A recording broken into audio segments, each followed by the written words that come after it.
Hi, I'm back to give a little more insight into my final project.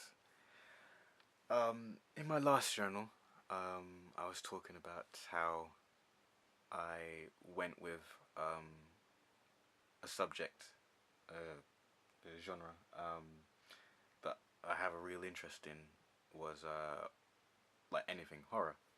Um, yeah, so that was the plan from the start, from day dot, the beginning anyway, to do something about horror.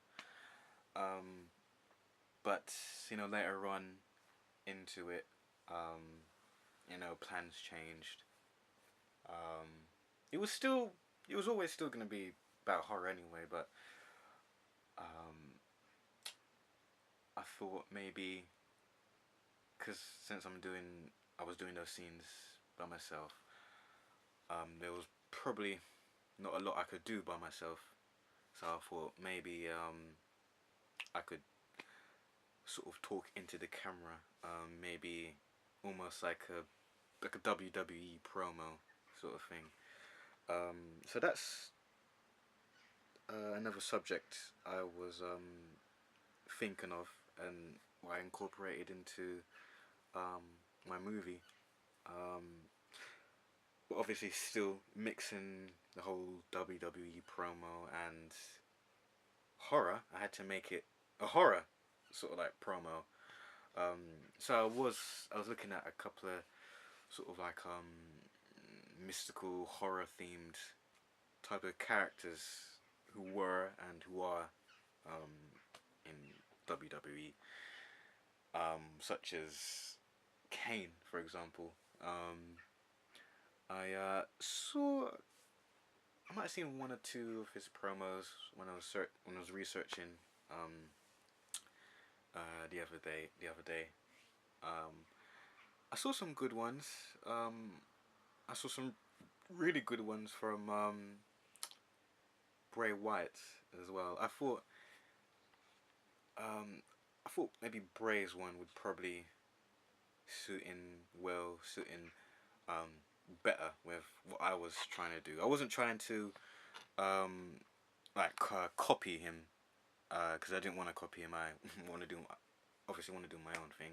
Um, but obviously I wanted to watch his ones. I watched some of his promos to get a little bit of an idea of how I want to do my one, a bit of a inspiration, if you will, as well.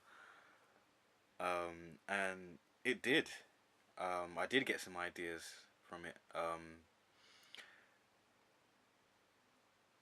I was thinking of maybe putting on like a southern U.S. accent for my one too. But I don't know. I don't know. It's like as I was doing it, I just didn't do it for some reason. I don't know. I may have tried and maybe failed. Maybe that's the real reason. But anyway. But yeah, I was searching quite hard for some promos which I could kind of base my one off as well. But the Bray Wyatt ones I really liked. The way it would like maybe go to black and white for like a second and then you go to black screen and then the type of music that was playing in as well and the weird things that were in the background there was a sort of like creepy looking sheep masks and for some reason the dead deer in a promo as well, sort of thing. Not actually when he was talking, but motion graphics. But yeah, I think that's kind of where I got the idea for to have like those dozen mannequins behind me when I was filming because I thought, well, mannequin heads, well, to me, look kind of creepy, and I thought they could work well as well. So yeah, I stuck a load of them, a dozen of them behind me, um, and I'm really glad I managed to pull that off. Um, But yeah, I just wanted to try and make it as creepy and as out of there and as unique and as dark and any other word like that you can just describe. I wanted to make it like that, and I think I managed to make it like that as well. Um, so yeah, I'm really glad I managed to watch, search up some promos quite like that.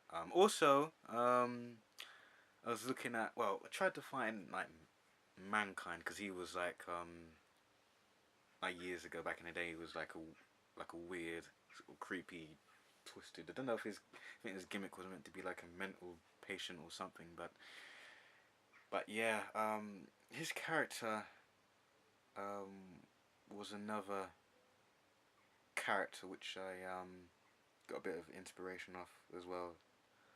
I think it was particularly him and Bray. To be honest, not so much Kane. I mean, not Kane at all. Actually, there was no element of like sort of him in my movie, but yeah, the only problem is that I couldn't really find that many. I'm sure there's loads of